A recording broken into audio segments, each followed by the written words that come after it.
And welcome back, everybody, to another episode of Bubba and the Bloom, episode 179. Yeah, it's Thursday night. We're actually on schedule this week, folks. We're back in action here for you, continuing our 2024 positional reviews for the fantasy baseball season. Heading to shortstop tonight, a little more entertaining than the last couple positions as they've been rough. This one actually has some fantasy value. Before we get to that, a little housekeeping here. You can find me on Twitter at BDentric, the podcast at Bubba Bloom Pod, and my co-host, as always, on Twitter at RyanBHQ. Ryan Bloomfield, how we doing, my friend? We are great, my friend. We have the voice back, first Beautiful. and foremost. So thanks for everyone who happened to listen to the Second Base Show on Monday night. Appreciate you hanging through there with your sickness and my voice. My Hokies won tonight, Thursday night in Blacksburg. So you had to sweat that a little bit. I'm pretty stoked. A little bit of a sweat, but I'm pretty stoked about that. We had a pretty damn good Cleveland Yankees game Thursday night. We've got 2 weeks from when this releases on Friday. We've got our live show at First Pitch Arizona. Baseball forecasters in full go mode. So it's I know this is always the busiest time of year for me, again, which sounds bizarre given that it's baseball in October, but it is. And I honestly wouldn't have it any other way. So I'm doing great, man. How are you? I'm doing great. I'm not a smoker, but after the end of that Guardians game, I felt like puffing on one. That was amazing. That was some, like, goodness gracious. From Judge's laser to right field, that literally was like a foot, not even a foot over the fence, just a laser to Stanton to Big Christmas, just basically spitting all over one. The great play by Jimenez at second, not to mention the fat guy play at first by Naylor was glorious. I played first my whole career, so that was a little simpatico. And then seeing David Fry just tattoo one to walk it off. That was playoff baseball at its absolute finest. I can't wait for Game 4 on Friday. My expectations are still low. The Yankees are still a very, very good ball club, but that was fun to watch. Dodgers just keep putting a whooping down on the Mets. I don't know how this gets to a Game 6. I think Flaherty wraps things up on Friday, but we'll see how that goes. So I guess that's my thoughts on the postseason. Where do you see things going? Because I don't know if we're going to get a whole lot of baseball after the – well, because the bad part is the World Series doesn't start until next Friday. So there's going to be a gap in action here pretty soon. Yeah, with a potential Game 7 at first pitch which would be freaking sweet. I don't have too much of a take. I guess my only take is I really enjoy the division series. The CS is honestly not as much. There's been a lot of blowouts on the NL side, and the outside of tonight where the Cleveland Yankee game was awesome. That one's kind of been, I don't know, I don't enjoy watching the Yankees that much. Sorry to our friends in the Bronx, but the DS was awesome. The CS, we'll see. So hopefully the World Series makes up for it. Well, if you thought this was bad, a Yankees-Dodgers World Series is going to be so awesome. Honestly, I think it will be awesome. It should be great baseball. But the rhetoric is going to be rough. That's the way rhetoric-wise, one thing I'm glad of rhetoric-wise is Judge and Ohtani hitting home runs, because I was so sick of this stuff saying, oh, they can't hit in October. It's like 4 or 5 games, people. Give it some time. They'll be fine. And then here's like the old man get off my lawn from me right now. What's really annoying to me as a lifelong baseball fan that remembered watching postseason games on antenna TV, the fact you have to have FS1 to watch an LCS game, I think is just ridiculous. Like, the Masked Singer is on Fox instead of the LCS. Like, what are we doing right now? That's just the old man in me just kind of getting like, that's bad. That's bad to grow the game, as they say. Yeah, that's an old man take, but that's fine. Yes. So what can I say? It's all good. The weirder thing for me is the midday. Wasn't there like a Monday 2 p.m. Dodgers game? Oh, there's the Dodgers Mets play at 4 p.m. Eastern, 1 p.m. Pacific tomorrow on Friday. Oh, they do. Which for me is awesome, because that's the time I can watch, kind of have it on the background while I'm working. But once it's in my kids and dinner window on the West Coast, it's tough to sit down and watch a ball game. Yep. I fully understand. I didn't have a little one tonight, so I actually got to sit down and watch. I haven't done that much, so I feel you there. I feel you. Yep. All right, the other piece of news, it seems like we keep going back and forth on this one. We're down to 17 golfers now. Yeah, we lost one. We lost a noble soldier on this They're one. still alive, I think, Yes. but we lost one for golf. Yes, he's down to one leg, so he will not be making golf on Sunday. So if you're interested, we still have a few openings for Sunday golf at First Pitch Arizona. Regardless, we're going to have a great time for at least the 17 of us that show up, but there's room for more if you are interested. Yeah, yeah. All right, let's get cracking at it. We had catchers was kind of as expected. First base, not good. Second base, even worse. Give us some hope here, Ryan, when we talk shortstops. No, so far, so yeah. So this has been by far the best position that we will have reviewed, probably all off season, but we'll see. At least, definitely so far, is shortstop. I got the normal board up for anyone watching, either live or on the YouTube archive. Shortstop. So I'll go through this kind of same exercise of using the Fangraphs player rater, looking at the top 12 and how much dollars that kind of your shortstop won earned in 2024 on average this season. In 2024, the top 12 shortstops averaged $23 worth of value. So second base by comparison was $13, so almost twice as good. First base, I think, was $16, so much better than first base. $23 is leaps and bounds above those other positions, and it's an upgrade over last season. So last season, in 2023, the top 12 shortstops averaged $19, so that went up to $23 this season. Some of that is Bobby Witt, right, who had a $45 season according to Fangraphs. Again, this is 5x5 scoring, but there were four $30 players. It was Witt, Gunnar, Elly, Francisco Lindor, all over $30. And if you recall the first base episode, not even one first baseman had $30. It was Vlad Jr. at 29. So very high end position, pretty damn deep position, which was kind of what we thought going in. But it's nice to finally have a position where I think we can get excited about and talk about all the good that happened here, because shortstop was pretty fruitful in 2024. Yeah, no doubt about it. And we recapped the meatball draft, the first 11 rounds. A lot of shortstops went early. So far, there's 2 DCs that have been completed that have an NPC ADP right now. There are 12 shortstops in the first 60 picks of the early drafts right now. So it's quick math there. 12 shortstops in the first 4 rounds of drafts right now. So it shows you how much fantasy goodness they bring to the table. It's not even it does get a little weaker as it goes down the board, but still it also shows what they bring to the table up top, which big difference compared to these other guys. Like we talked second base, and what was there, 5 in the first 50 rounds last year because it kept dropping off. Yeah. So it just shows you that where the attention is going on these drafts, to say the least. Yeah, and second base had that, just like there was speed, but there was no power, very little batting average. This has speed and a bunch of other stuff. Like just looking at the board here before we get started, lots of green early and kind of often for the first 10 or so picks. So you definitely got some love if you took some. And that's the first 10 shortstops this past year went in the top 47 picks. And most of them, almost all of them, except one name we talked about a million times on this show last year, did not pay off. But we'll get to him shortly. Let's start back at the top here. And you mentioned him earlier, Bobby Witt Jr., third off the board, first shortstop off the board, obviously finished first at the position as he put together a season for the ages, Ryan. Bobby Witt Jr. hit .332, 32 homers, 31 steals, 125 runs scored, 109 RBIs, while playing in 161 games, over 700 plate appearances, and he improved his strikeout rate while walking more. Like, this is just 24 years old, and the guy is improved every single season. That's the biggest thing for me, is the year-to-year improvement for Bobby Witt. You mentioned the walks going up every year, the strikeout rates going down every year, 21%, 17%, then 15%, which is pretty damn elite in 2024. But then also the power going up. Number of barrels for Bobby Witt Jr. each season he's been in the majors. 40 as a rookie, then 61 last year, and then 77 barrels.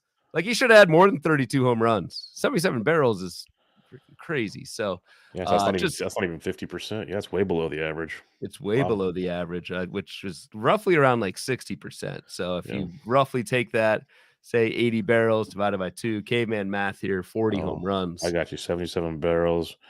77 barrels times 0.6. That's a Here we whopping go. 46 home runs. Yes. Did you do that on your Stone tablet or on your laptop? My iPhone. Phone? Okay. Yep.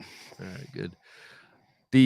So no, it's just super impressive, Bobby Witt. If you went early with him, you are you are golden, especially when some of your other options in the top 5, pretty much all of them, kind of sucked, right? Spencer Strider was in the top 5, Acuna, J-Rod, Bobby Witt was kind of the darling of that top 5 overall class. So very, very impressive stuff. If there's just one kind of tiny nit to pick, he was not as aggressive on the base pass in 2024. So I say only, but only in quotes, had those 31 steals. But hey, if you hit 330 and go 30-30, that'll work.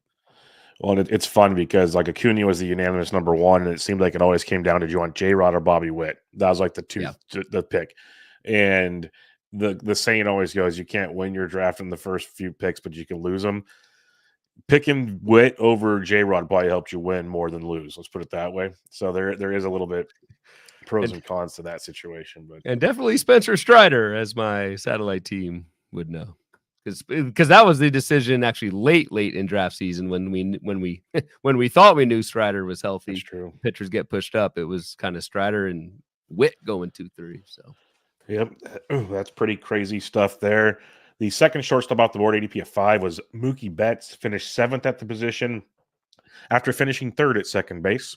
So that gives you a little more to how deep shortstop was compared to second base, as you mentioned.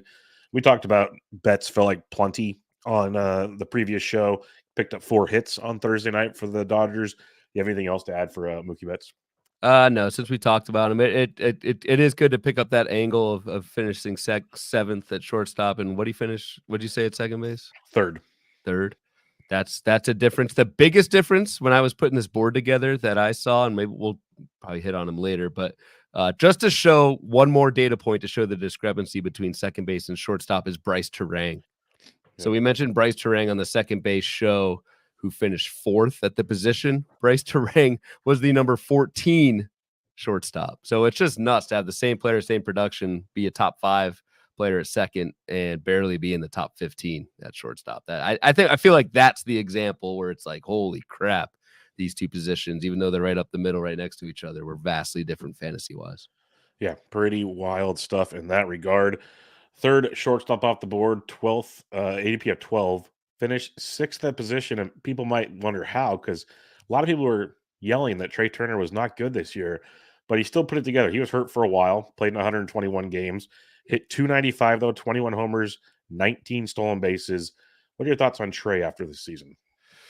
Just solid, yeah, like a solid season. You're not kicking yourself if you took Trea to get the number 6 shortstop with a first round pick. No, he did not really come that close to return the value. And yes, you certainly wanted more than 19 steals. I think the question going forward with Trea Turner is, as he starts to go deeper into his 30s, what does that 19 steals, does that go back up to 30, or does that kind of keep going down a little bit? So would have been a pretty solid like 25 season for Trea Turner if he didn't get hurt, and again with a great batting average. So I still think I'm still pretty bullish on Trea Turner. I think he's been going like second round in some of these early 2025 drafts, and I think that's fine. I just you just start to wonder, when is that stolen base total going to kind of keep trending down?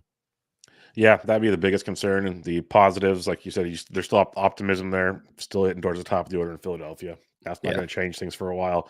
That team's going to be good for a little bit longer. So yeah, I mean, dude had 88 runs and what do you say, 120 some odd games? Like, yeah, that's pretty good. It's absurd, man.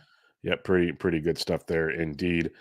Now to one of the most polarizing draft picks last February and March, Elly De La Cruz, ADP of 20. 4th shortstop off the board, finished 3rd at the position. And I think he surprised many by hitting 259 last year, 25 homers, 67 stolen bases to go with 105 runs scored. He also played in 160 games, Ryan. That was also pretty impressive. Still strikes out a lot, but the boy got on base and he ran wild. So pretty impressive stuff there from Elly De La Cruz. Very impressive stuff. The L I was holding up to the camera while you were talking was not for Elly. It was my loss for not having any Elly De La Cruz on any of my teams. He was a fade for me, and that turned out to be very wrong. I think the biggest thing with Elly De La Cruz was just a little bit of a launch angle tweak. So I remember making this point. I think Elly De La Cruz had the lowest fly ball rate of any qualified hitter in 2023 outside of Tim Anderson.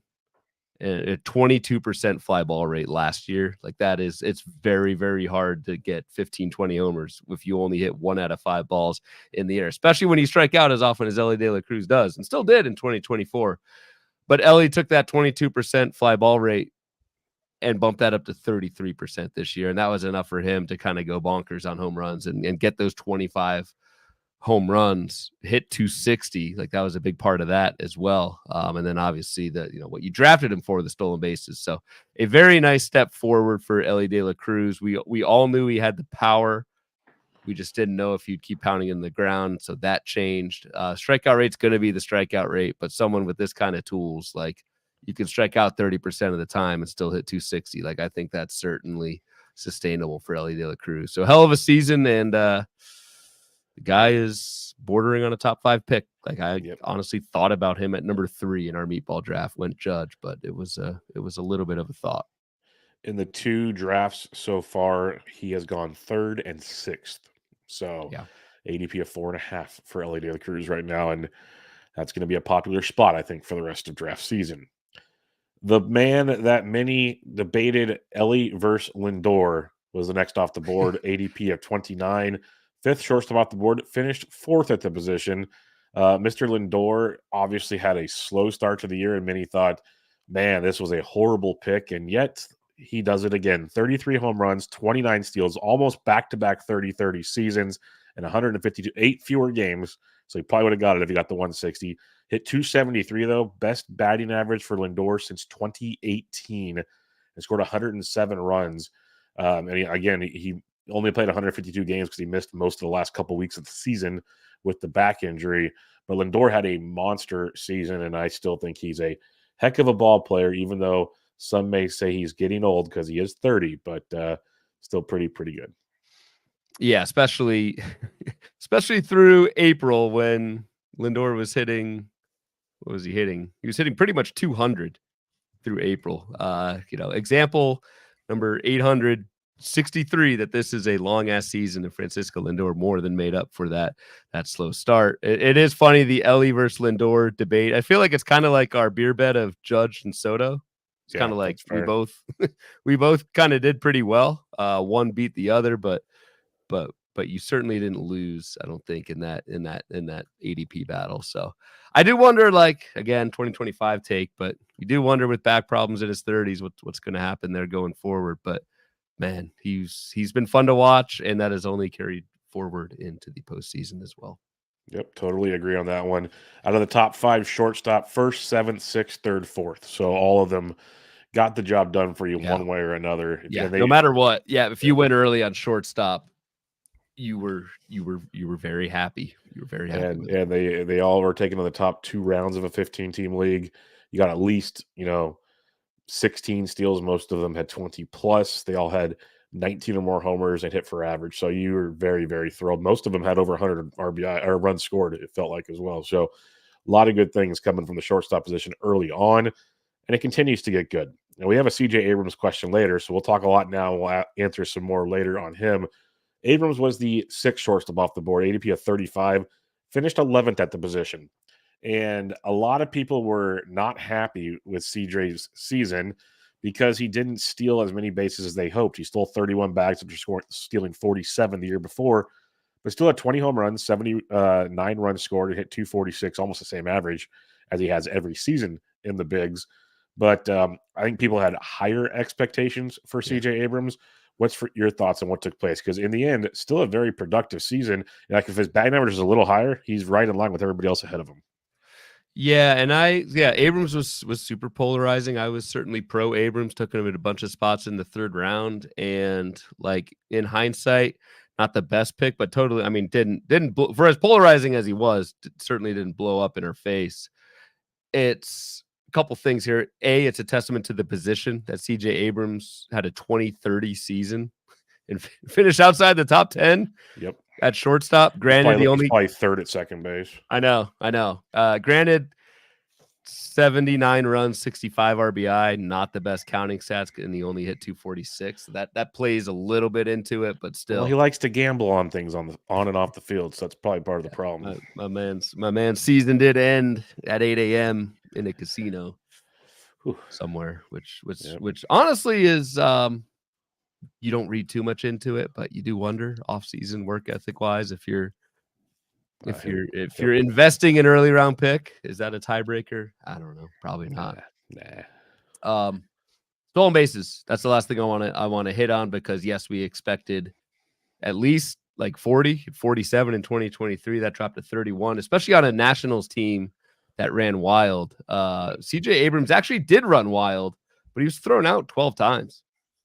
2023 he was only thrown out 4 times at 47 bags, thrown out 12 times this year with just 31 steals. So only being successful on 72% of stolen base attempts. Again, that's kind of a fluky thing. Stolen base attempt rate, it varies from year to year, but for someone with Abrams' speed at his age, you would have thought that would be at least above 80. I mean, it was 92% success last season. That was really the driver for Abrams not getting the stolen base. It wasn't a red light. It was just he got thrown out a ton. Yeah, and I'll have more on that for the question later, because it's interesting to as disappointed as people were. The question is, should we have been that disappointed? That is the question. The player that went right after him didn't help with the disappointment, though. Gunnar Henderson, an ADP of 36, 7th shortstop off the board. He finished 2nd at the position, so that will put a little damper on things if you decide to go Abrams over Gunnar, especially when Gunnar hit 37 home runs, 21 stolen bases, 118 runs scored, 92 RBIs with a 281 average. He almost, if he runs more, he's putting together a Bobby Witt season. That's the crazy part there. 719 plate appearances on the season for Gunnar Henderson. Like, this is just asinine what he put together out there in his age 23 season. So just a monster year for Gunnar. And I'm honestly, he took such a leap this year. I don't know what to do with him next year, because it's like, is this the ceiling? Is there more? What are we doing? Because right now ADP is 7. He's gone as high as 4, as low as 10. Again, that's 2025 talk, but this was an amazing season that just has my head scratching still to how good he was. This was nuts. A great example of a big time prospect taking a step forward in his 2nd full season in the majors. I did not realize how much Gunnar Henderson compiled until we just started talking about him now. That 719 plate appearance is just a massive number. I don't know how repeatable that is unless your name's Marcus Semien, but 118 runs is just it's just like ungodly. 92 RBI, like you said, to get whatever that is, over 200 runs plus RBI from someone and have a 30-20 season is just absolutely bonkers. So I don't know how it's very difficult to repeat those counting stats in that plate appearance total, but everything beneath the hood for Gunnar Henderson looked great. The power stayed steady while also cutting down on the strikeout rate, and he ran a little bit more. Each season, he's run a little bit more in the majors. Stolen base attempt rate for Gunnar Henderson started at 6%, then 10%, and then 14% in 2024. So earning that freedom on the base pass as well, because he's been plenty successful with his stolen base attempt rate too. So just an all-around, just freaking monster season for Gunnar. Getting in front of guys like Santander and others does help a ton on that run production. Michael C. in the chat says Gunner's a top 5 to 6, in my opinion, pick. Could take him 4th even. What's the ceiling? 45-25 the way he played? Yeah, that's fair. If he could figure out how to steal bases, he's a legit 30-30 with 40-40 upside. Like, he's on base enough to steal a ton of bases. If he could, I just don't know if it's in his repertoire to steal that much, because that kind of surprised me. Yeah, that's surprised. But again, he was super successful on the base pass. So your kind of break-even point for stolen base attempt rate is like low 70s. If you're up in the 80s, you deserve to keep going. So yeah, Gunnar Henderson went 4th in our meatball draft, I believe, to James Anderson. And if James takes someone that early, especially on the Technician. prospect side, you take note of that. So I think that's a good call out, Michael. I'm looking forward to seeing Gunnar Henderson's player box in the forecaster because I'm guessing there'll be a prediction in there by whoever's writing that box. That'll be fun. Yeah. So UP looking forward. upside. Yep. All right. The 8th shortstop off the board. Now things get interesting for the rest of the way. It's not like just boom, boom, elite, elite, elite. These are good, just not elite. That's Corey Seager, ADP of 38, a couple picks after Gunnar Henderson. 8th off the board, finished 12th at the position, though. So a little bit of a bummer here. And again, it's because playing time, 123 games. That's just the Corey Seager way. Because when he was healthy in those 123 games, 30 home runs, hit 278, 74 RBI, 68 runs scored. Those are really great per game numbers. He just can't put together the whole season with Corey Seager, which is a conundrum more often than not. But good season, just hard for me to keep. That's why I don't take him early. It's my argument every year we do the show for shortstops. And it's just hard for Seager to, I mean, it's very obvious on the board. It's the one guy on the left side of our board in the top 15 that is rare steak red for stolen bases. One steal. It's very hard. You need to have a Corey Seager 2023 season where you hit freaking 330 with over 30 homers to be able to contend when you do not steal bases. And so that just sets you back a ton. And I mean, at shortstop, out of our top 15, all but three had over 15 stolen bases. All but 2 had over 10 stolen bases. So again, it's just from a team construction standpoint too. If you're going to take Corey Seager, if you're going to go take him early at shortstop, you need to have a plan for steals unless you're punting or whatever. So that's always kind of been the deal with Seager. Got off to a slow start because remember he had that hernia at the beginning of the season and came back like super quick. I think made opening day, but probably shouldn't have. The original timetable was later than that. You're right. Yeah. And then he had another hernia surgery in September. So it started to bother him again in September too. So had the surgery, so should be fine for next spring. But yeah, again, this is someone you need to have a super mega batting average and a ton of power for him to kind of return that value at shortstop. And you have to have a plan for speed if you do take Mr. Seager. Yep, playing time and steals at a position that provides steals makes things tough for me to stomach, but that's a reasonable segment you can hear from me each and every season. Speaking of tough to stomach. Yeah, and I got a big stomach, so it was tough. The 9th shortstop off the board with an ADP of 41, finished 52nd at the position. 52nd. That is the third worst finish out of the top 30. Third worst. There's only Tim Anderson and Tommy Edman that finished worse. But Edman was Ryan's boy, so don't forget that. But I mean, he didn't even play. Edman was good. Actually, that's your boy. He was on your DFS winning team or whatever. Right. Yeah. Transfer ownership to you. Yeah, it's him and Cy Molly. Bo Bichette finished 52nd at the position. Dude hit 225, 4 homers, 5 steals, 81 games. It was quad injury after quad injury after quad injury. And I even looked it up before I spoke. Like, this reminded me, and what scares me going forward, because that's a soft tissue injury. It's a little Tulowitzki-esque is what it reminds me of. Ooh. And when I looked up Tulo's injury history, the first thing that comes up, strained right quadricep. He also had cracked shoulder blade, chip fracture in his thumb, and many other injuries. But strained right quadricep was Tulo's first injury on the board that I saw on that sheet. Bichette's going into his free agent season. There's rumors of trades. There's rumors of a lot of things. Yeah, this was a brutal year, all things considered. Brutal year, and one that like is so brutal because you had to hold him, right? Yeah. Through these injuries and through when he was on the field, he literally did nothing.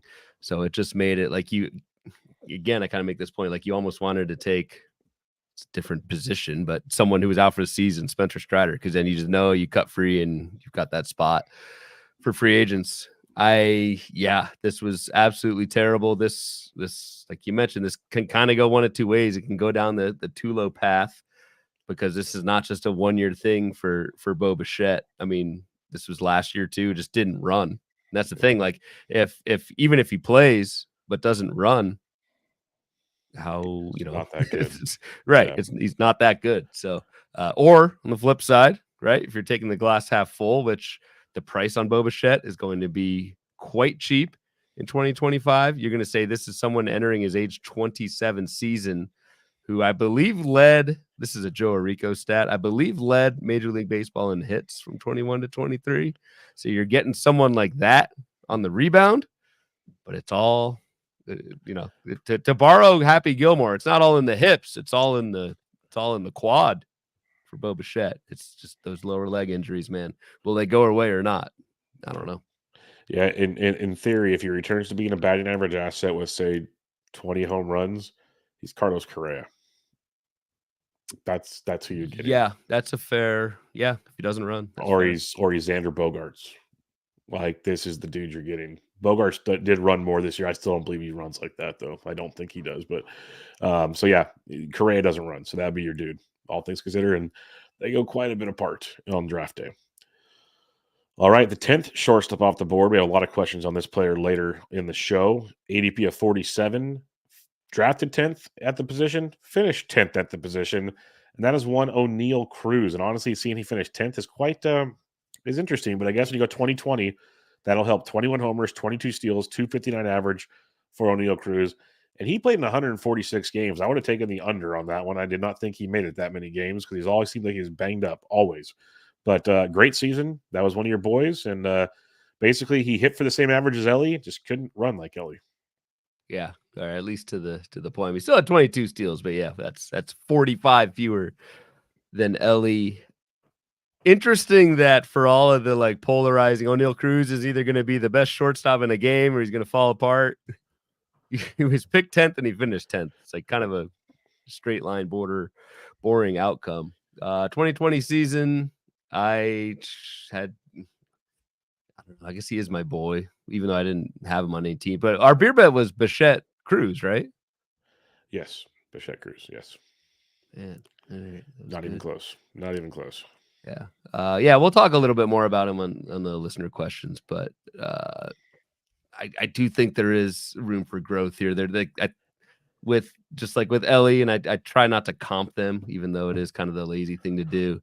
It's a lot of strikeouts, a lot of ground balls. So we do need that kind of launch angle tweak with O'Neal Cruz if he wants to get over 20-25 home runs. But good season for him. Not great, but good. Yep, it was good. Michael C says Bichette's going around rounds 10 to 11. Are you in?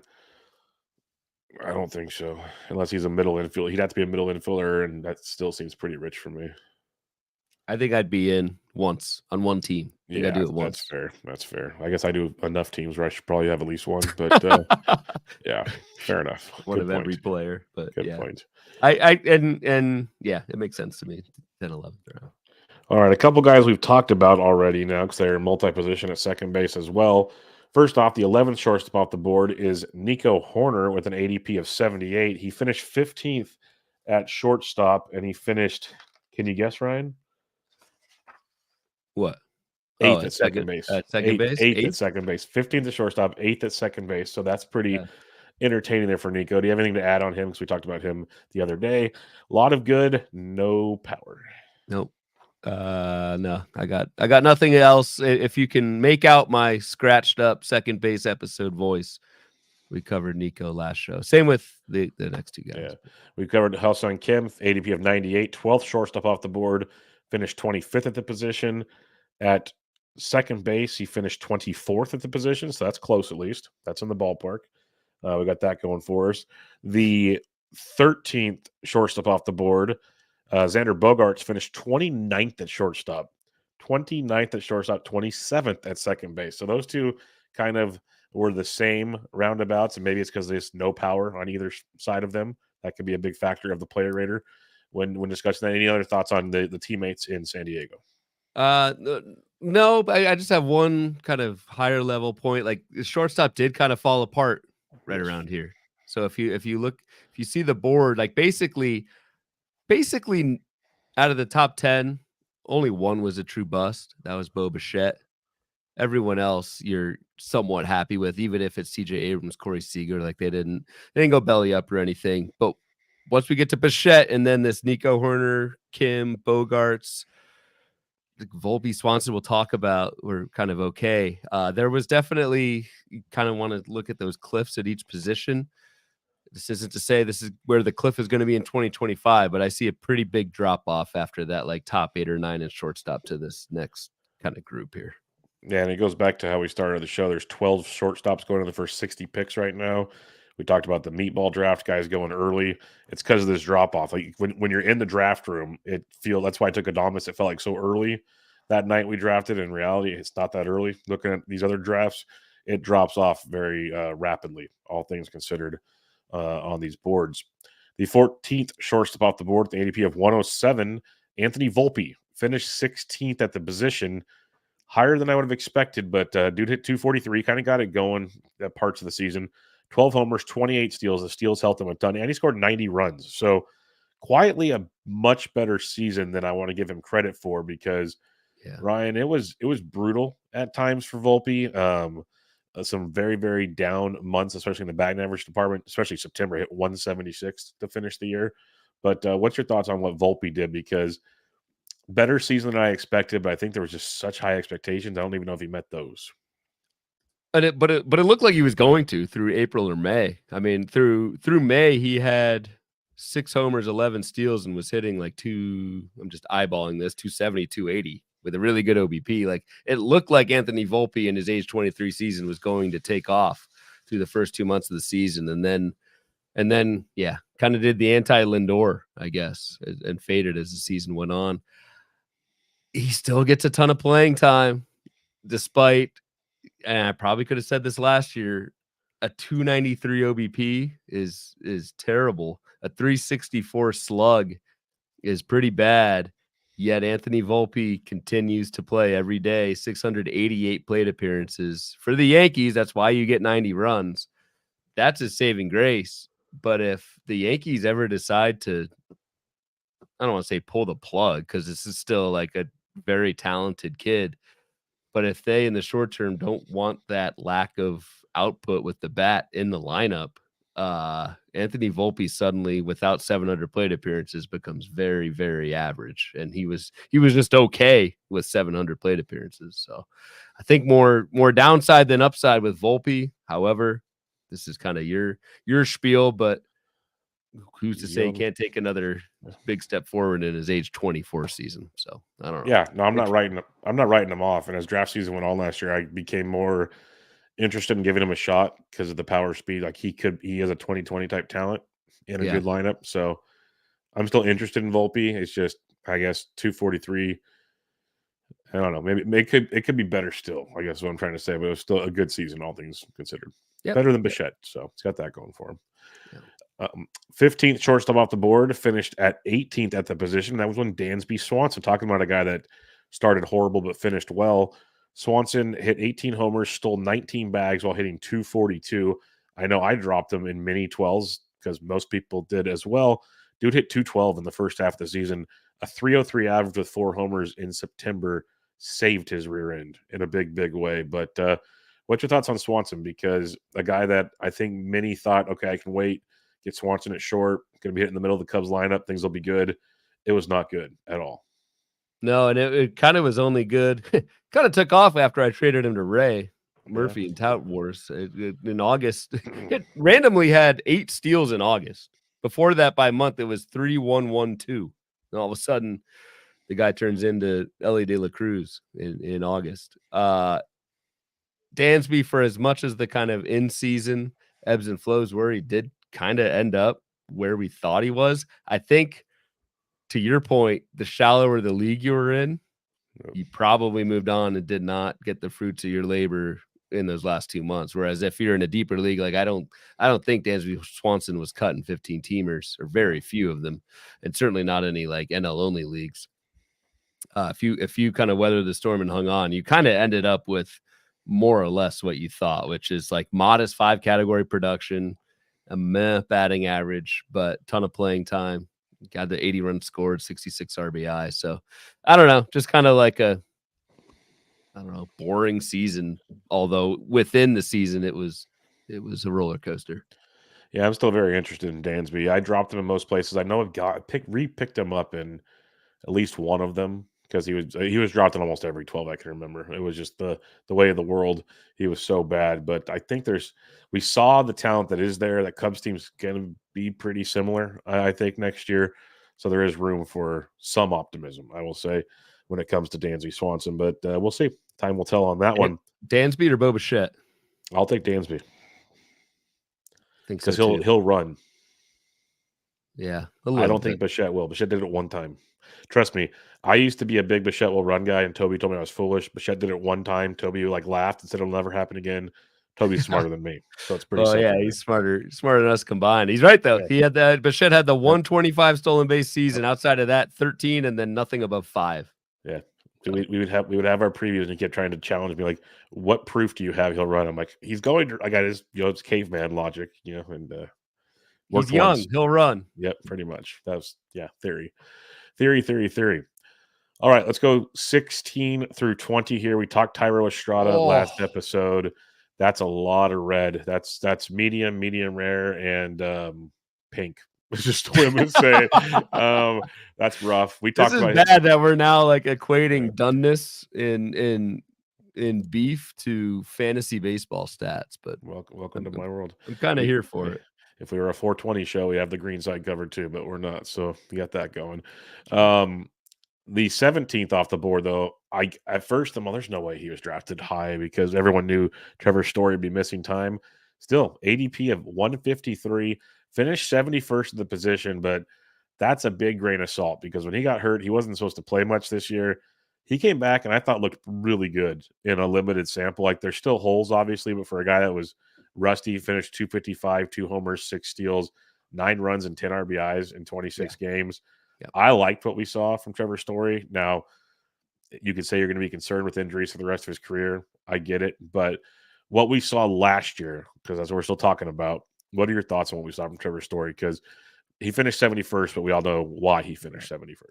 Right. And it was a fluke thing. I mean, it was him diving after a ball in the hole in shortstop and just landed wrong on his shoulder. And like, maybe that's not totally fluke. Like, it's not as fluky as getting hit with a ball or something, but I feel like that's just kind of a bad beat if you took Trevor Story. I think it's a great sign that he came back in September, because I believe by the time he came back, Boston was out of it.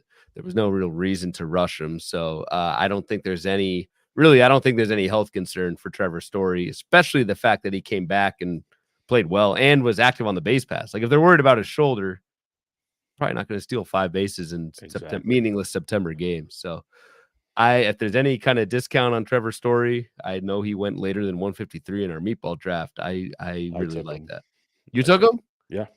Never mind. That was a freaking terrible pick. Trevor Story sucks. No, that's good. What round did you get him in? I think it was either 12 or 13. I'd have to go back and check. Somewhere in there. Got it here. Hold on. Let's given that no one cares, but for the record, 12th round. One round after your boy. After Fitz, yeah. Yep. Huh. Yep. Got to just load up on the position, see where it goes. Speaking of loading up on the position, my starting shortstop in that draft is the 18th. How many shortstops do you take? Hey, as many as I need, okay? It's a DC. You need depth, Ryan. You need depth. When you have all your shortstops with red X's by them later in the year, and I'm starting 3. Yeah, the problem is none of them qualify at third base. So Royce Lewis, that's going to be tough. So that's what Alex Bregman's for. Zip it. I know. And Jonah Bride, who I picked up recently. Zip it. He had a good year. Do not clown on Jonah Bride. We'll talk about him next week, probably. Willie Adames, 18th shortstop off the board, finished 5th at the position. God, this is great, especially a year after kind of letting us down, us Adames believers, I should say. Bounced back in a huge way in 2024. Dude hit 251, 32 bombs, 21 stolen bases, 93 runs, 112 RBIs, played in 161 games, by far the most in his career. Monster season, 28 years old. It could be a career year. People can make that argument. Totally understand that. At the same time, I still think what we saw in 2023 was like the floor of what we got. And if this is the ceiling, I'll still settle for the middle, but I think he is this good. I do think this is the ceiling. It was just a perfect confluence of, again, getting up to close to 700 plate appearances, but also doing it in a year where the Brewers were just so damn good, right? Because like Willy Adames, he only hit 250, but to get 93 runs and 112 ribbies, like that's amazing to get all those ribbies with the best catcher in the world hitting in front of him. It was a great year to be a Willie in Milwaukee. Clip it. We'll just leave it at that. And again, this kind of perfect storm of plate appearances and a great lineup. Stolen bases, right? Yep. 5 steals in 3 years ago, then 8, then 5, and then 21. Stolen bases are just so damn hard to project. They can just kind of come out of nowhere. I have no idea what that number settles to next year, but Willy Adames was awfully efficient on the base pass, successful 84% of the time. And again, once you're in the 80s, it just behooves teams to keep sending you because you continue to be successful. So we always knew Willie had the power, like the barrel rate and everything. That's all pretty consistent with what he had shown in previous seasons. But to do that and run on a team that was on a lineup that was awesome, to get those over 200 runs plus RBI. Hell of a season for Willy Adames. I probably argue it's a ceiling, but for now we'll look back and that was a great year. If you waited, yep. Right, like 1 round after Trevor Story, 2 rounds after Thyro. Well, heck, after O'Neill Cruz, things got dicey. So you basically went from pick 47 to Willie at 177. You could have skipped all those guys just fine.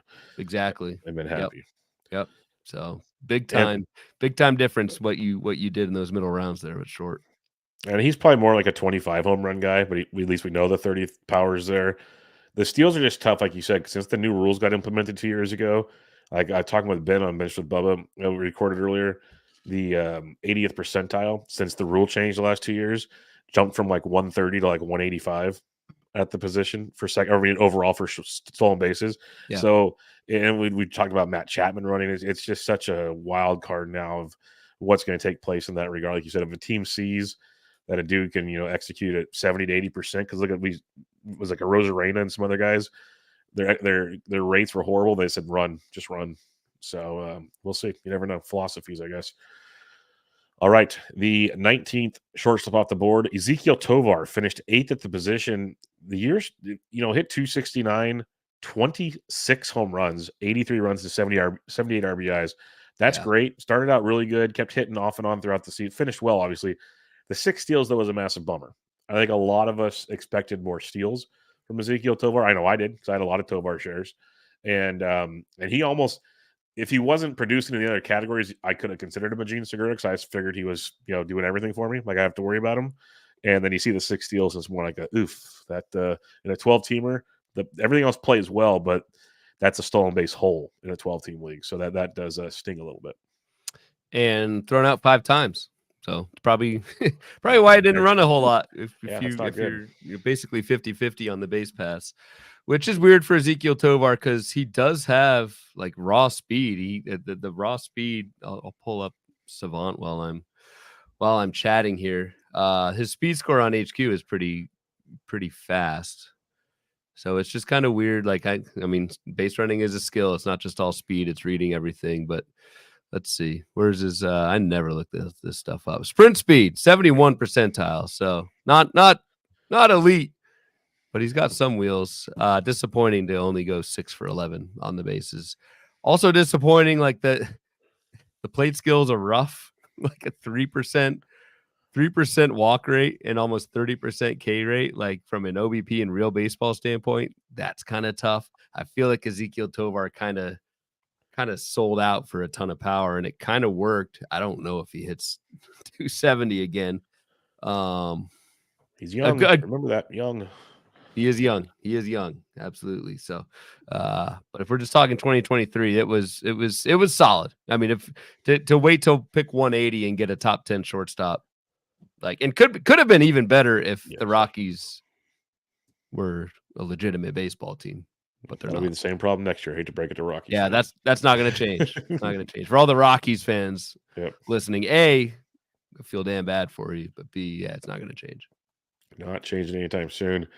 The 20th shortstop off the board, ADP of 218, so we're dropping past 200 now. Finished 13th at the position. That's Jeremy Pena. This is a guy that back in 2023 or 2022, 22 homers, 11 steals, then dropped to 10 homers and 13 steals. Bounced back nicely in 2024, his age 26 season, hit 266, where he's kind of hit throughout his career. 15 homers, though, 20 steals, and a combined almost 150 runs and RBIs. I think this is probably more the guy we can potentially see going forward, and that makes for a very quality shortstop if you can wait in drafts. Like, really, I think it's a really, really solid season for Jeremy Pena.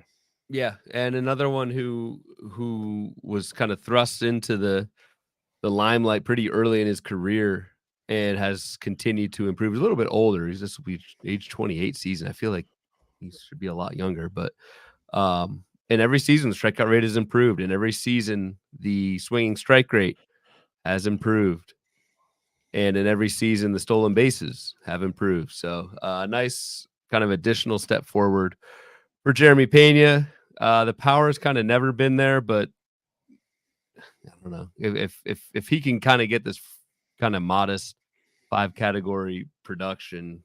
I guess you sign up for it again, but only 15 homers is a little bit of a bummer. I don't see a whole lot to think there's more there. He'll be a fun comparison with another shortstop we'll talk about shortly. Let's put it that way. The 21st shortstop off the board, ADP of 219, finished 19th at the position, and that's Ceddanne Rafaela. And this is an intriguing one to me because it was a very, very roller coaster season if you rostered Ceddanne. Finished 246, 15 homers, 19 steals, 145 runs and RBIs. That's great. One thing that's kind of a plus, he played 10 games at second, depending on your league formats, of course. 52 games at short, and he played 88 games in the outfield, so he'll be shortstop outfield eligible. So that's plus as well. But when I want to mention roller coaster, he hit 186 in March and April, then 239, then 304, then 287, 260, 191. It was like up, down, up, down. He had a monster 5 homers in May, but then it was kind of, and 4 homers in July. Otherwise, nothing crazy. It was just a really tough year unless you're in a deep, like 12s, he was added and dropped a lot. So I'm trying to say. Yeah. So good fantasy season in the end, but a very, very tough one to just play the game all season with. Yep, for sure. I think you nailed it there. Personal experience. That's why it was easy for me to talk about. Yeah, sounds like some scar tissue there. But I don't know. Power was just okay for Ceddanne Rafaela. But again, you don't want to look too much into just 1 year stats for this guy. This is someone who's, I mean, this was first full season, age 25 next year, signed that huge contract before the season started. I do wonder from a real baseball standpoint at 274 ABP, that is tough to stomach. But Boston, the thing with Rafaela is Boston, they're playing him. Like they did not, despite all the ups and downs. He's a Gold Glover. Playing time was there. Yeah, you're right. The defense certainly helped with that, and I don't see that changing either next year. You know who he could be based on? Okay, this might be a bad comp, but hear me out. So we see this stat line. It's good, not great. Elite defense will keep him out there. Team contact's much better. Could he be next year's Britton Doyle type? Ooh, I think it's there. Why not? Yeah, so I think that's a guy that I could see taking that next step. He took the bumps and bruises of the first full, season in the bigs. Could maybe some. I think I didn't like how he was moving around so much. They just need to put him in a position. He's young. Just let him play. And with his Gold Glove defense, I think if they stick him in center field, let him play, I think the production will follow at the plate. So something to think about. That's an interesting comp. I know there will be, I'm sure, many articles. Who is this year's Britton Doyle written? But on October 17th at 9:58 p.m. Pacific time. We were first, damn it. Document that, damn it. Yeah. I know Big Fantasy doesn't like to talk about us, but here you go. The 22nd shortstop off the board, ADP of 254, finished 9th at the position. The man, the myth, the legend, Zach Neto. 249 average, 23 bombs, 30 stolen bases. Good season. Batting average is a lot less to be desired for. Obviously, was hitting like 9th forever, so that did not help the counting stats. Moved up in the order, started producing quite a bit. What I was going to say, Jeremy Pena and Neto have a lot of similarities in my brain. A lot in my brain. I think Neto's better. I will say that. Yeah. I say that, but team context, point goes to Pena. And it's just like, is this the ceiling for Neto, or is there more to Zach Neto? That's the $1 million question. He is only 23, so he's got that going as well. Man. But great season, and trust me, I enjoyed all of it. So Just want to throw that out there. Yeah, I mean, I think he's got more power than Pena, more stolen base. I mean, he had 30 steals. I don't think this is Zach Neto's ceiling. And again, the James Anderson theory. I think James took Neto. Did you take him in the 4th round? Yeah, his ADP is 60 5th right round. now. His ADP is 60 right now. He's the 12th shortstop off the board. God, so you are gonna have to pay up. Yep. But you probably should. I mean, I everything that I saw from Zach Neto was fully legit. And you mentioned the team context of just being buried for some reason in Ron Washington's brain. 9th for most of the season was not great. Again, that probably doesn't change a whole lot next year. Maybe Neto starts to hit leadoff more, like as he should, but the team context around him kind of all depends on whether or not Mike Trout is healthy and how long that lasts for. But this was a great year for Zach Neto. Had a full green light, so that part of the team context equation. Ron Washington, for all the crap we give him, said he was going to run, and they ran. So that I think Zach Neto is a decent bet to go back to 30 steals again and at 34 barrels. So, and again, first full season in the majors. This guy's going to be entering his age 24 season. So yep. Big things ahead for Zach Neto. But yeah, it's very interesting that you're definitely gonna have to pay up. It's like, do you want Willie Adames or Zach Neto? It's fun conversations. A lot of time to discuss that. Michael C says batting average goes to Pena, but Neto has more fantasy juice. Batted top 3 for the Angels late in the seasons, and he should until maybe Rengifo comes back and pushes him out. I don't know, but we'll have to wait and see on that one. Is he free agent? I will let you know when we get to him shortly because I have a different page up, but I'll check that out because I think he's got another year or two, but I could be wrong. The 23rd shortstop off the board, finished 23rd at the position. That is Carlos Correa, and he had a really good year, all things considered. I'll say that much. He was hurt a lot because that's what Carlos Correa does. He played in 86 games, but he hit 310 with 14 home runs, and he had 110 runs and RBIs in 86 games. So all in all, a really good season, but this is just a rinse and repeat injury concern with Carlos Correa. Yeah. Rengifo has one more year as I skip over Carlos Correa. Yeah, there we go. Carlos Correa. Fair enough.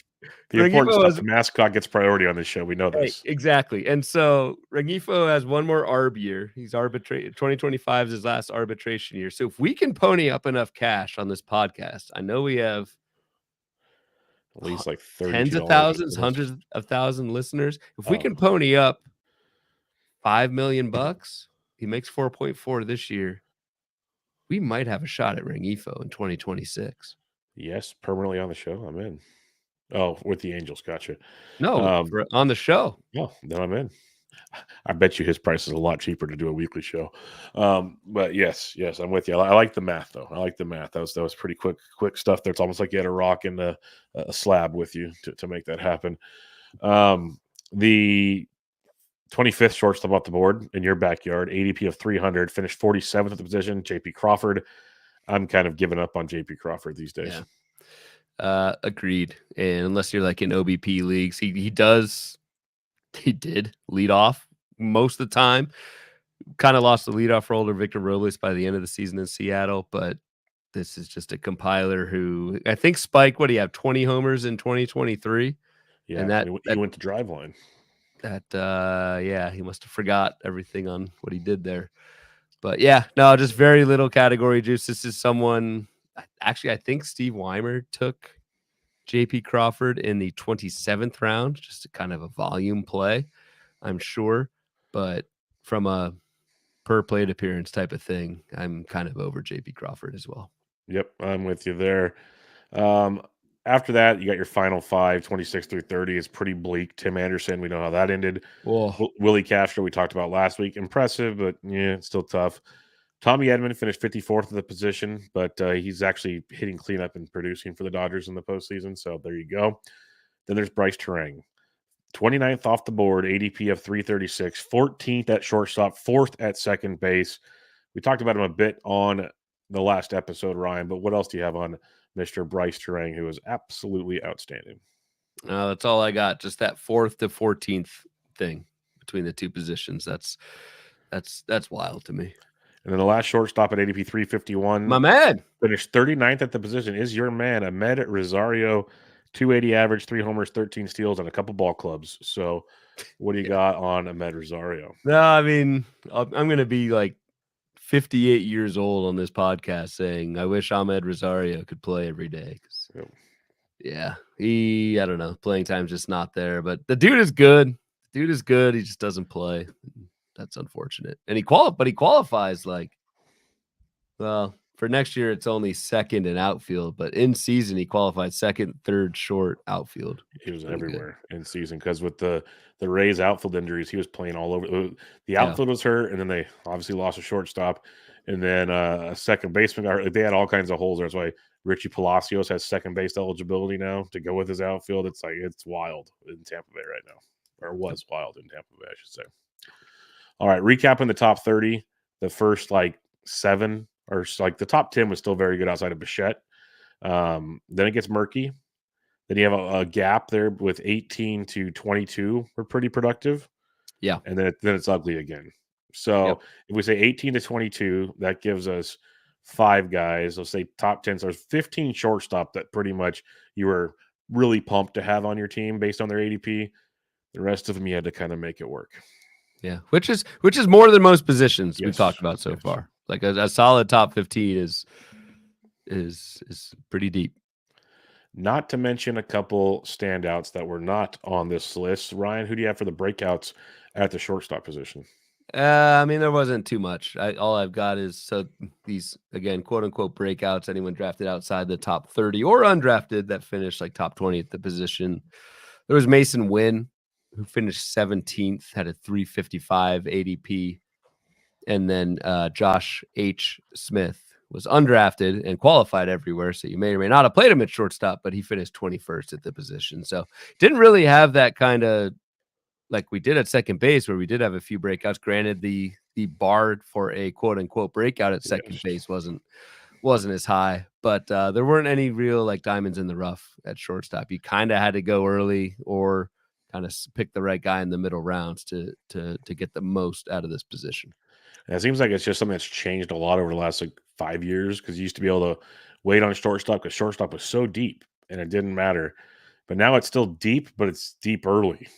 And so you still have to be aggressive, where in the past you could wait and survive. That was kind of what we were saying before the season was like, yeah, shortstop's deep, but after the top drops off, whatever we said, it does drop off. And that kind of did play out here. If you waited too long and you didn't take like Willy Adames or Tovar or Jeremy Pena or Neto, you got burned at a position where a bunch of other people in your league are making hay. Exactly. Yeah. So Michael C had a comment earlier I saved for now. He says his theory on the position is platoon splits have taken hold even on good teams. Shortstop is one of the only positions teams can't and won't play matchups, which is 100% true, because you want that defensive shortstop. So that's a really astute observation from Michael C on that one. Agreed. Yep, that's a good point. All right, got a couple listener questions / thoughts from the old Twitter here. We have a handful, which is pretty nice. Our buddy BP at Futures_Bet says, despite 20 homers and 31 steals, I think CJ Abrams underachieved big time.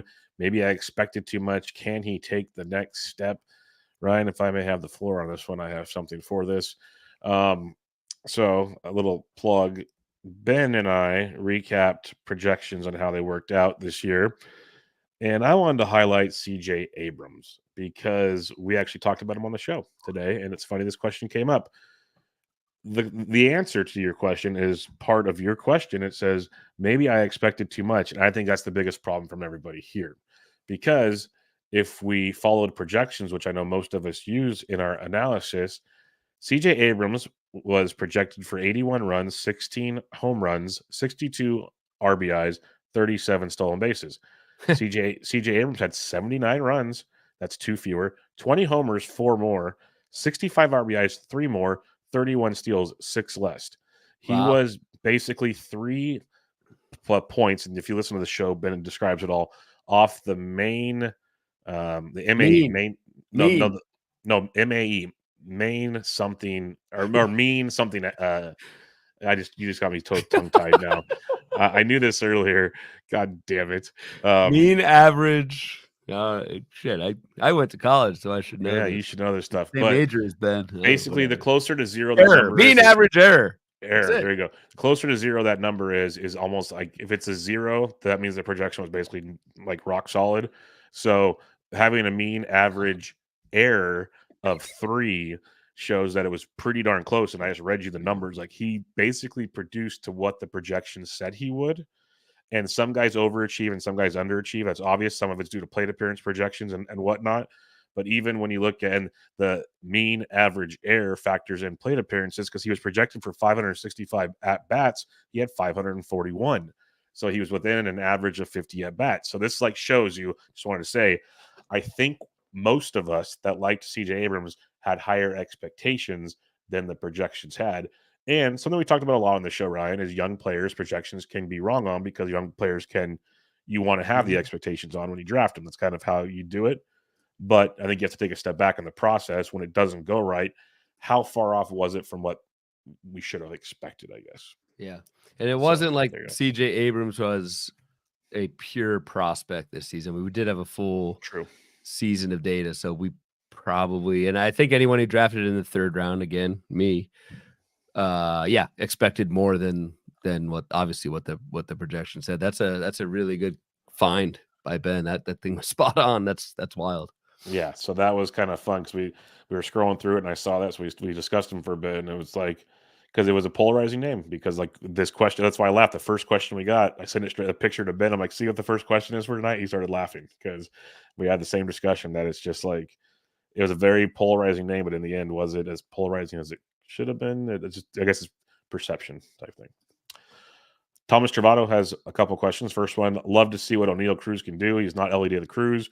Maybe we can stop with that comp, but his stats have to continue to improve, right? Do you think well, let me combine it with this. Is O'Neill Cruz going to pop 30 home runs next year? What's holding him back? Is it just line drive, ground ball rate? So kind of a two-parter there with O'Neill. I think that's pretty much all it is. It's a really low fly ball rate for O'Neill Cruz, 34% last year. And even still, like, even with that, the guy had 57 barrels. Like, that should jump. I don't know how Pittsburgh factors on the homer to barrel rate, if it's a hitter friendly park or not. I can probably pull that up while I'm talking, but 57 barrels to only have whatever 21 home runs. That's a pretty low rate. So let's see. Pittsburgh. Is it pulled barrels? Is it not pulled barrels? There's a lot of factors involved. Well, and actually, no, it's Pittsburgh as a park is only 46% homer to barrel. So that's probably holding back O'Neill Cruz as well. A little bit is the ballpark. Yep. There you go. There you go. So elevate more.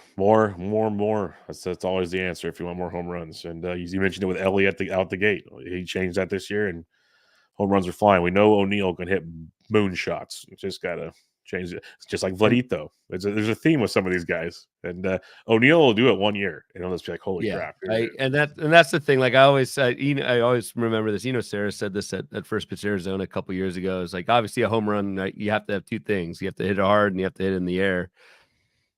If you have to pick one for like a skill that a hitter has, you want the guy who can hit the ball hard. It's not easy to just adjust in quotes, adjust your launch angle, but it's easier to do that than it is to wake up and roll out of bed and say, I'm going to start hitting the ball harder. Yeah. Like not many people, you have an actual, like there's a baseline talent there. O'Neill Cruz has it. Can he loft a little bit more? Again, not easier said than done, but certainly the foundation is there. Most definitely. Thomas also asks, is it a viable strategy to draft 2 early shortstops next year due to the power speed of many of these studs? If you did this year, you profited. If you can build the rest of your team, I 100% think you should. Great strategy. Yeah, I've seen teams start with 2 shortstops the first 2 rounds before and win their leagues. And the more I think about it, like maybe last year, maybe like 2023. I don't know. I feel like you did for some reason. I don't think it was the first 2. It might have been really early, but it's all about picking the right players as opposed to a lot of this kind of position stuff and balancing that. So get your guys, maybe don't start 3 shortstops or whatever, but like, don't do that. Who would do that? That's crazy. 12 rounds, 3 shortstops, stupid, but don't be like Bubba. But I think that's not only just a viable strategy, that's probably a good strategy and suited you well in 2024 if you took 2 early shortstops. Yeah, one, it's kind of that thing I know we talk about a lot, especially on the preview of the positions, is I almost just completely forget the position. Just get your stats. That's all you really matters in the end. Get your stats and go from there. That reminds me, I wanted to check something out here real quick. Tyler Fitzgerald finished 24th in the position. We got no love on this show. Just wanted to throw that out there. Hey man, you You know, didn't finish 21st like my man Josh I know, I'm H. just joking. And then Dave But he Petrosiello. did it in about half the plate appearances. Yeah, that's kind of where I was going with that. Prorated. Dave Petrosiello has a quote says, "I think in early drafts Neto is going like pick 60. I loved him this year and had him in all 3 OCs, and he's full price now. Can you get on board with him at that pick? His Statcast page is all blue, light blue, but blue. I think if you missed on the early shortstops, you should probably think heavily about taking Neto because the drop off will catch up with you."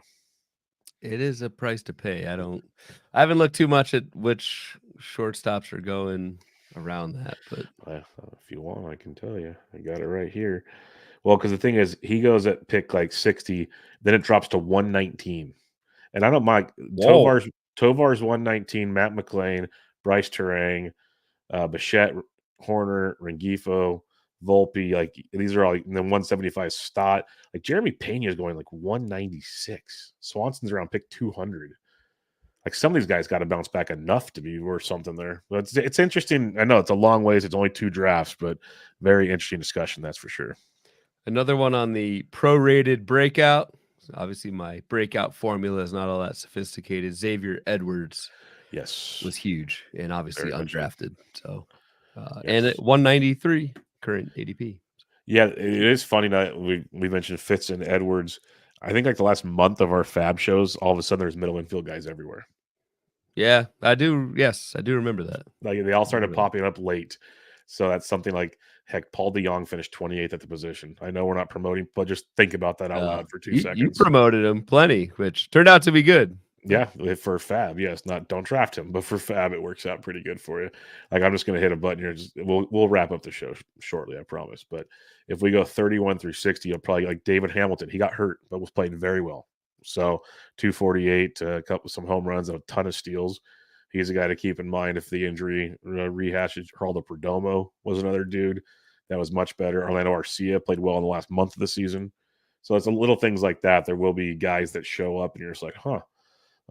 These just aren't guys you want to lock in on draft days, what I'm trying to say, but there will be guys that can pick it up for you if you need it. To put a firm finger on Dave's question, would you rather go Zach Neto because they have like the same ADP, Zach Neto or CJ Abrams? Whew, that is good. That is really good. I think I'd go Abrams. See, I was probably gonna go Neto, but I wouldn't argue you. That's the thing. I wouldn't argue it at all. Not beer bet worthy. We're not doing. We can't do beer bets. No, not yet. It's next year. No. That starts live show forward. After we settle our bets from the previous year, then we can proceed. But that is a good one though. Those are the kind of ADP baits that I love to break down in the draft season to discuss for people. That could be a lot of fun content. But something to consider. But final thoughts on Shortstop. Much more entertaining episode, at least from my side of the table, compared to the last few. Yeah, and I could talk tonight, so that was helpful as well. So we'll continue on. We'll do third base on next Tuesday. Show. Yeah, next show will be third base, and then we'll decide if we want to do something else or start the outfield. Start outfield. Let's keep it going. Keep the train rolling. We've got other things to plan out and prep for, so it's a busy freaking time for us. So speaking of which, about 2 weeks from tomorrow night, we'll be doing a live show we have to get ready for. So out there at First Pitch Arizona, and that will be on your podcast feeds. So don't panic; you will still get the episode that will come out. But on that note, we will wrap it up. Again, if you want to golf, we got openings. If not, cool beans. But we'll be back with you guys next week to talk third base. You can find Ryan on Twitter at RyanBHQ, the podcast at Bubba Bloom Pod, and I am at BDentric. This is Bubba the Bloom, episode 179. Catch you all next time.